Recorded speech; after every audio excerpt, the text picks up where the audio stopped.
Donc je tiens le micro et je fais le va-et-vient ou on se le passe? Attends. C'est parce que c'est compliqué. Je suis pas journaliste quoi. Non bah tu le prends sinon. C'est pas toi qui Non, c'est pas parle moi qui dans pose dans le premier plan de la série? Si c'est vrai. T'as raison. Voilà. On entend ma belle voix.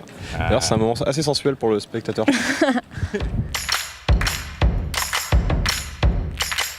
Ad vitam, nous sommes dans un monde qui pense avoir vaincu la mort. Et dans ce monde-là, on va retrouver les cadavres de 7 mineurs qui se sont suicidés. Et voilà, on se demande si c'est un appel au secours, si c'est le cri d'alarme d'une génération désespérée. Un flic va enquêter sur cette affaire, il a 120 ans et pour les besoins de son enquête va devoir collaborer avec une jeune femme qui elle ne croit pas du tout au bienfait de ce monde-là, et c'est leur histoire, c'est un voyage, c'est à la fois une enquête et un récit d'apprentissage. 119 ans. Vous vous foutez de moi. La pure vérité. 3 fois 33 ans, c'est le maximum dans la police. On les a découverts ce matin. 3 filles, 4 garçons entre 18 et 23 ans. Tous déclarés disparus, certains depuis quelques jours, d'autres depuis plusieurs mois. Quelqu'un a repris le flambeau. Krista, c'est un personnage qui a tenté de se suicider, qui a été empêché et qui du coup a été enfermé en hôpital, une sorte d'hôpital psychiatrique pendant 10 ans. Du coup, elle ressort et elle est d'emblée mise dans un monde d'adultes et en tout cas au départ, parce qu'il y a une grande progression dans son personnage, c'est qu'elle n'a pas du tout envie de vivre dans ce monde d'adultes. Enfin, ça la fait pas du tout rêver. Et elle est en affront et en conflit avec tout ce qui l'entoure et tout ce qui représente du coup ce monde de régénérer.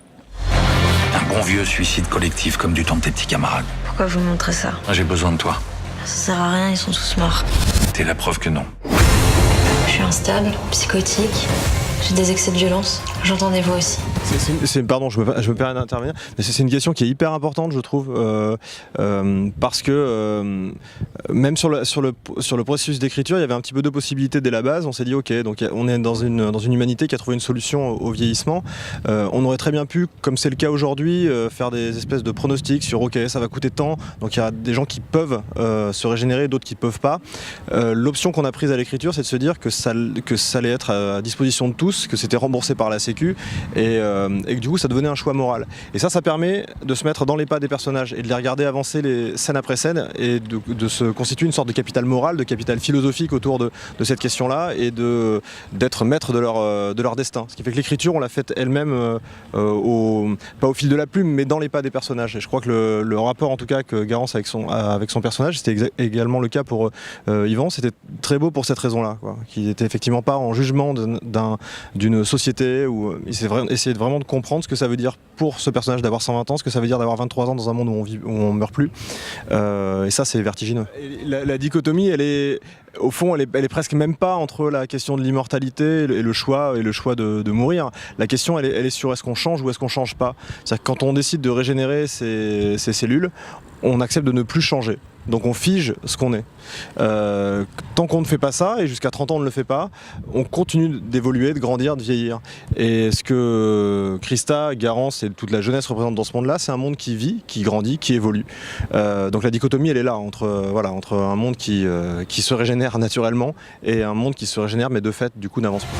Vous pouvez pas gagner. Dans ce qu'est crevé alors que vous êtes tous obsédés par l'idée de vivre. Leur ennemi, c'est nous. Tous ceux qui se régénèrent. Qu'est-ce que ça peut foutre qui se fout en l'air? La vérité, même si personne n'ose la dire, c'est qu'on n'a plus besoin d'enfants. En plus, en termes de jeu, ça implique plus de palette parce qu'on sort un peu du réalisme et c'est ce qui moi me plaît en tant que comédienne.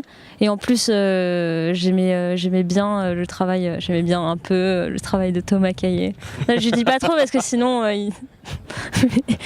non mais je savais que c'était ce qu'il fallait que je fasse après Grave, que j'avais besoin de quelque chose d'aussi intense avec autant de choses à jouer et j'ai été servie.